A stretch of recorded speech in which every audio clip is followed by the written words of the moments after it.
दोस्तों, मैं डॉक्टर अभिषेक सोनी आज आपका फिर से मेरे YouTube चैनल पर स्वागत करता हूं। आप या ऐसे कोई व्यक्ति जिनको पता चला है कि उनको आईटीपी की बीमारी है, उनको आईटीपी डायग्नोस हुई है, उनके जीवन में उनको क्या फिजिकल और इमोशनल चैलेंजेस का सामना करना पड़ सकता है। So in this video we will be providing tips and advice for coping with this challenges. पहली बात हम करेंगे फिजिकल चैलेंजेस के बारे में। फिजिकल चैलेंजेस क्या आते हैं जिनको आईटीपी हो चुकी है। तो आईटीपी का सबसे जो मुख्य लक्षण है वो है ब्लीडिंग। यदि आपको कहीं कट लग जाता है या कोई चोट लग जाती है, घाव हो जाते हैं, तो उसमें ब्लीडिंग होने का खतरा काफ़ी हद तक होता है। ये ब्लीडिंग काफ़ी लंबे समय तक हो सकती है, बहुत जल्दी क्लॉट्स नहीं बनते हैं और ब्लीडिंग नहीं रुकती है। तो सिंपल सी बात है कि यदि आपको आईटीपी की बीमारी है तो आपको ऐसी चीज़ें नहीं करना है जिससे आपको ब्लीडिंग का खतरा हो। यदि आप ऐसी कोई एक्सरसाइज करते हैं, ऐसे कोई एक्टिविटीज़ में इन्वॉल्व होते हैं जिसमें आपको चोट लग जाए, और यदि चोट लगती है तो आपको काफ़ी खतरनाक साबित हो सकती है। यदि रोज़मर्रा के जीवन में हम देखें, यदि आप किचन में काम करते हैं या कुछ ऐसे शार्प इंस्ट्रूमेंट का यूज करते हैं जैसे पेंचकस हो गया, ब्लेड्स हो गई, आपको कोशिश करना है कि इन चीज़ों का उपयोग काफ़ी सतर्कता से करें ताकि आपको चोट ना लगे। यदि किसी बच्चे को आईटीपी की बीमारी है तो कोशिश करना है कि उसको दौड़ भाग वाले ऐसे खेल कूद ना करने दें जिसमें उसको चोट लगने की संभावना हो। पर फिर भी यदि बच्चे ज़्यादा खेलने की जिद करते हैं या बच्चा ज़्यादा खेलता है तो उनके माँ बाप को हमेशा उसके साथ में होना चाहिए, उसको अपनी निगरानी में रखना चाहिए कि वो किसी भी बड़ी चोट से बच सके। तो ऐसे बहुत से फिजिकल चैलेंजेस आईटीपी के पेशेंट के सामने आ सकते हैं, तो आपको ऐसी सावधानियाँ बरतनी है जिससे आपको कोई ब्लीडिंग का खतरा ना हो।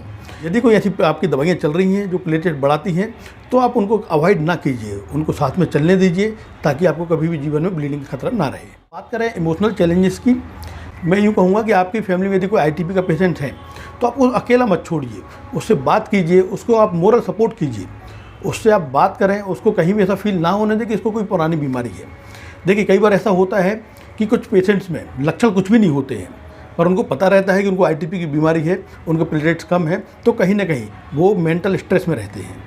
तो उनको कोशिश करना है कि वो इस बीमारी से डरे नहीं और इस चीज़ को बार बार ना सोचें कि उनको कोई बीमारी है। यदि उनको कोई तकलीफ नहीं है तो उनको किसी भी प्रकार से डरने की ज़रूरत नहीं है।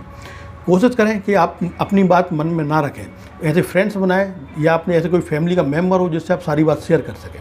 ठीक है, तो आपको सारी बातें शेयर करना है, मन में कुछ भी नहीं रखना है। और बीच बीच में अपने डॉक्टर से ज़रूर बात कीजिए ताकि आपको मेडिसिन के साथ साथ आपको इमोशनल सपोर्ट मिले, साथ ही आपको इस बीमारी के बारे में अवेयरनेस हो, आपको बीमारी की जानकारी हो, ताकि आप आने वाले किसी भी चैलेंजेस के लिए आप सतर्क रहें, अवेयर रहें। एक मैं आपको बात बताना चाहता हूँ कि जिनके घर में बच्चे होते हैं तो बच्चे छोटे होते हैं, कोई 2 साल का है, कोई 4 साल का, कोई 6 साल का। ठीक है, कई बार मैंने देखा है ऐसे पेरेंट्स कि जब जैसे बच्चे की प्लेटलेट्स कम हो जाती है वो बार बार काउंट्स करवाते हैं, सीबीसी करवाते हैं। प्लेटलेट्स कम होती है तो बच्चे को बता दिया यार तुम्हारी प्लेटलेट कम हो गई है। तो बच्चा ना चाहते हुए, भले उसको कोई तकलीफ नहीं, कोई ब्लीडिंग नहीं है, बच्चा हंस खेल रहा है, सारी चीज़ें खा पी रहा है, सब चीज़ अच्छी है, पर जहाँ उसको बार बार ये बोलते हैं कि यार तुम्हारी प्लेटलेट कम हो गई, अब तुमको डॉक्टर को दिखाना पड़ेगा, हो सकता तो भर्ती करना पड़े, तो कहीं ना कहीं ये चीज़ बच्चों के मन में गहरी बैठ जाती है और बच्चे डरने लगते हैं। जैसे उनको पता चलता है कि मेरी प्लेटलेट कम हो गई, वो ना चाहते हुए अपने आप को बीमार महसूस करने लगते हैं। ऐसे पेशेंट से रिक्वेस्ट है कि कृपा करके बच्चों को बार बार ये चीज़ें ना बताएं। यदि बच्चे को कोई लक्षण नहीं है, कोई ब्लीडिंग नहीं है, कोई परप्यूरा नहीं है, तो उनको ये बातें ना बताएं ताकि बच्चा एक नॉर्मल लाइफ जी सके। बच्चे को अभी से बचपन में ही स्ट्रेस ना दें। अब हम बात कर रहे हैं सेल्फ केयर टिप्स की। सेल्फ केयर टिप्स के लिए एक मेरा वीडियो भी बना है जिसे आप देख सकते हैं और जिसकी लिंक डिस्क्रिप्शन में दी हुई है।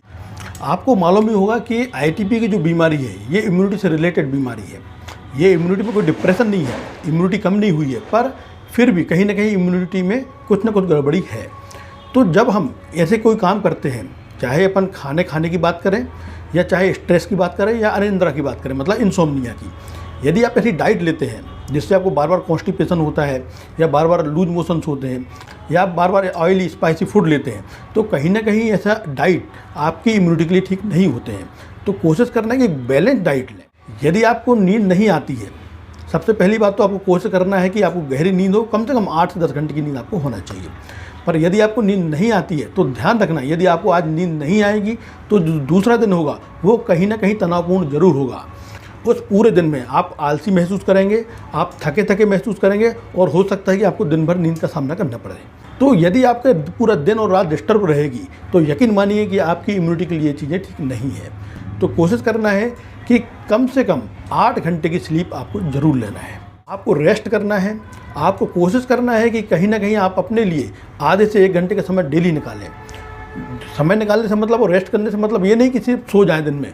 उससे मतलब ये है कि ऐसी एक्टिविटीज़ जिसमें आपको अच्छा लगता हो, आपकी हॉबीज़, चाहे आपको वॉक करना पसंद हो, चाहे आपको म्यूजिक सुनना पसंद हो, आपको डांस करना पसंद हो, या कोई अदर ऐसी एक्टिविटीज़ है जैसे रीडिंग बुक्स, आपको बुक्स पढ़ना पसंद है, तो कुछ ना कुछ ऐसी एक्टिविटी आप आधे से 1 घंटे डेली कीजिए ताकि आपको स्ट्रेस मैनेजमेंट में सहायता मिले।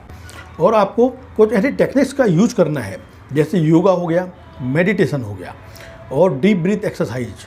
ये ऐसे बहुत से टेक्निक्स हैं जो आपको स्ट्रेस मैनेजमेंट में सहायता करते हैं, आपकी नींद पूरी करते हैं, आपको इंसोम्निया की समस्या को ख़त्म करते हैं, साथ ही जो आपको फिजिकल और इमोशनल डिस्टर्बेंसेस होते हैं उनको भी ये मैनेज करने में सहायता करते हैं। तो यदि आप ऐसी सारी बातों का ध्यान रखते हैं तो मुझे यकीन है आप निश्चित ही आईटीपी की बीमारी से, क्रॉनिक आईटीपी की बीमारी से लड़ने के लिए सक्षम रहेंगे और उम्मीद है कि आप पॉजिटिव होते हुए इस बीमारी से लड़ पाएंगे और हमेशा के लिए ठीक हो पाएंगे। अगली बात कर रहा हूँ मैं एजुकेशन की। आपको आईटीपी की बीमारी की जानकारी होना चाहिए। इसके लिए आप क्या कर सकते हैं? इसके लिए आपको आपके डॉक्टर से बात करनी है। मैंने आईटीपी के बारे में बहुत सारे वीडियोस बनाए हैं। आईटीपी की बीमारी के बारे में छोटी छोटी जानकारियाँ दी हैं। साथ ही मैंने आईटीपी का क्या ट्रीटमेंट होता है, हम कैसे ट्रीट करते हैं, उसके बारे में बताया है। बहुत से ऐसे वीडियोज़ हैं जिनके पेशेंट की रिकवरी हो चुकी है, वो परमानेंट ठीक हो चुके हैं, उनके वीडियोज़ भी डले हैं। तो आप उन वीडियोज़ को देखें ताकि आपको एजुकेशन मिले, आपको मेडिसिन के बारे में पता चले। साथ ही जो पेशेंट्स के रिव्यूज़ हैं उनको देखें, उनको पढ़ें ताकि आपको एक पॉजिटिविटी मिले कि आप भी इस बीमारी से ठीक हो सकते हैं। आपको भी एक उम्मीद, एक आशा होना चाहिए। ठीक है, तो आपको एजुकेटेड रहना है। साथ ही हमारी जो रिसर्च है या इस बीमारी के बारे में जो रिसर्च हो रही है उनके बारे में आपको वीडियोस देखना है, उसके बारे में आपको जानकारी लेना है ताकि आप इस बीमारी को लेकर हमेशा अपडेट रहें। तो ये कुछ छोटी छोटी टिप्स थी जो मैंने आपको बताई ताकि आप आईटीपी की बीमारी का सामना कर सकें। तो आशा करता हूँ कि आप ऐसे वीडियो को अधिक से अधिक लोगों तक शेयर करेंगे ताकि ऐसे लोग जिनको इन चीज़ों की जानकारी नहीं है, ऐसे आईटीपी के पेशेंट जिनको बराबर प्रॉपर गाइडेंस नहीं मिल रहा है, उनको ये सारी बातें, उनको सारी जानकारी मिल जाए। तो कोशिश करें कि वीडियो को ज़्यादा से ज़्यादा शेयर करें, लाइक करें, चैनल को सब्सक्राइब करें ताकि आपको जो इसके न्यू अपडेट्स हैं सबसे पहले आपको मिलें। और यदि आपको कोई कमेंट्स है, आपको कोई क्वेरीज है, आपको जानना चाहते हैं तो आपको हमको व्हाट्सएप के जरिए, आप हमको यूट्यूब पे कमेंट करके पूछ सकते हैं। हम निश्चित ही उस बात का जवाब जल्द से जल्द आपको देंगे। And thank you friends for watching my video on coping with ITP.